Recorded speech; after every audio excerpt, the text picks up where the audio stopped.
ایران مسرور برزنی شوردار جوات شهر ماکروسانه دی چارچوب پیشوازی کرنه ده جه اطلاع تار بالوزی هنگاریا لعراق تکس کر که هر ماکروسانه درگه هاتن او تناهیا دورد مینا.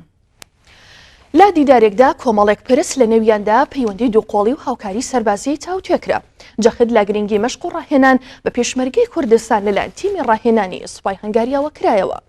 لەو بارەوە مەسرور بارزانی وی ڕایدەستخۆشیکردن لە تیمی ڕاهێنەرانی سوپای هەنگاریە باسی لەوەش کرد کە هەرێمی کوردستان با دوورگەی ئارام و سەقامگیری ناوچەکە دەمینێتەوە کوردستانێکی سربەخۆ فاکتەری سەقامگیری زیاتری هەموو ناوچەکە دەبێت لە بەرامبەردا باڵیۆزی هەنگاریە لە عێراق وێڕای دووپاتکردنەوە لەوەی ئارامی و سەقامگیری هەرێمی کوردستان جێگای بایخی وڵاتەکەیانە ڕاشیگەیان کە وڵاتەکەی لە مەشق و ڕاهێنان و کارکردن بۆ زیاترکردنی یارمەتی و هاوکاریە سەربازیەکان بۆ پێشمەرگە بەردەوام دەبێت لە ئەبەشێکی تری دیدارەکەشدا ڕاوێژکاری ئەنجومەنی ئاسایشی هەرێمی کوردستان تیشکی خستە سەر پێشکەوتنە بەدەست هاتووەکانی دژ بە داعش لە پارێزگای مووسڵ و ڕایگەیان لە ماوەی 4 مانگی ئۆپەراسیۆنی ڕزگارکردنی مووسڵدا داعش مارێکی زۆر لە چەکداری لەدەستداوە هەروەها لە لێواری ڕوخان و لە ناوچوون نزیک بۆتەوە